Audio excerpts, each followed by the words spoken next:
Hi there, everybody. We're back for chapter 4, which is titled Back to the Burrow from Harry Potter and the Goblet of Fire, of course, written by the always lovely J.K. Rowling and illustrated by Jim Kay. By 12 o'clock next day, Harry's trunk was packed with his school things and all his most prized possessions.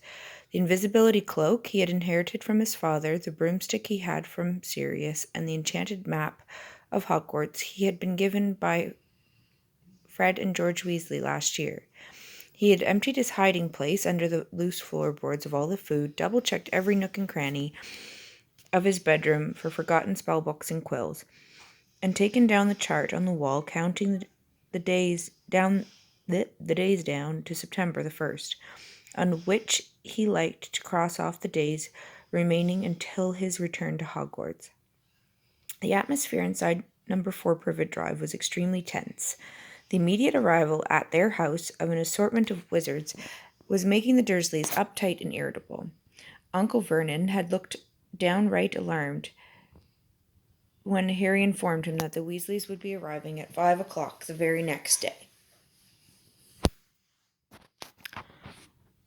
"I hope you told them to dress properly, these people," he snarled at once.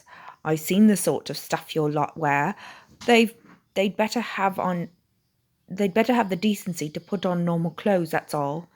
Harry felt a slight sense of foreboding. He had rarely seen Mr. and Mrs. Weasley wearing anything that Harry would call that the Dursleys would call normal.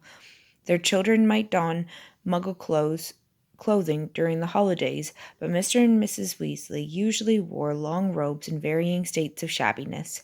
Harry wasn't bothered about what the neighbors would think, but he was anxious about how rude the Dursleys might be to the Weasleys if they turned up looking like their worst idea of wizards. Uncle Vernon had put on his best suit.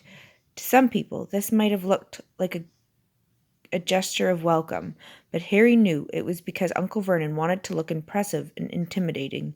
Dudley, on the other hand, looked somehow diminished. This was not because of the diet was at last taking effect, but due to fright. Dudley had emerged from his last encounter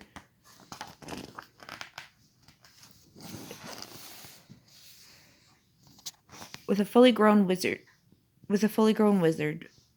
with a curly pigtail poking out of the seat of his trousers, and Aunt Petunia and Uncle Vernon had to pay for its removal at a private hospital in London. It wasn't altogether surprising, therefore, that Dudley kept running his hand nervously over his backside and walking sideways from room to room, so as not to present the same target to the enemy. Lunch was an almost silent meal. Dudley didn't even protest at the food. Cottage cheese and grated celery. Aunt Petunia wasn't eating anything at all.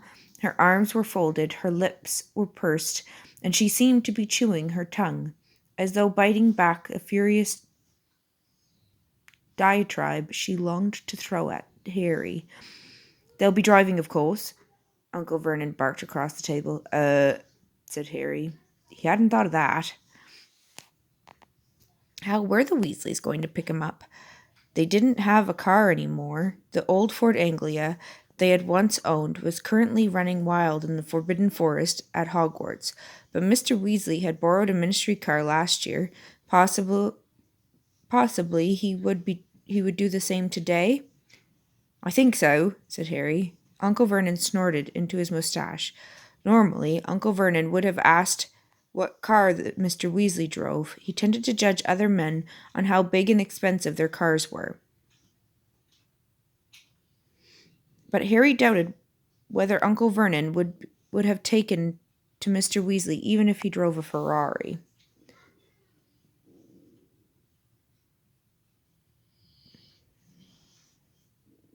Harry spent most of the afternoon in his bedroom. He couldn't stand watching Aunt Petunia peer out through the net curtains every few seconds, as though there had been a warning about an escaped rhinoceros. Finally, at 5:15, Harry went back downstairs and into the living room. Aunt Petunia was compulsively straightening cushions. Uncle Vernon was pretending to read the newspaper, but his tiny eyes were moving, sorry, and Harry was sure that he was really listening with all his might for the sound of an approaching car. Dudley was crammed into an armchair, his porky hands beneath him, clamped firmly around his bottom. Harry couldn't take the tension. He left the room and went and sat on the stairs of the hall, his eyes on his watch and his heart pumping fast from excitement and nerves. But 5 o'clock came and then went. Uncle Vernon, perspiring slightly in his suit, opened the front door, peered up and down the street, and then withdrew his head quickly. "They're late," he snarled at Harry. "I know," said Harry. "Maybe the traffic's bad or something." 5:10, then 5:15. Harry was starting to feel anxious himself now. At 5:30 he heard Uncle Vernon and Aunt Petunia conversing in terse mutters in the living room. "No consideration at all." "We might have had an engagement." "Maybe they think that they'll be invited for dinner if they're late." "Well, they most certainly won't be," said Uncle Vernon. And Harry heard him stand up and start pacing the living room. "They'll take the boy and go. There'll be no hanging around.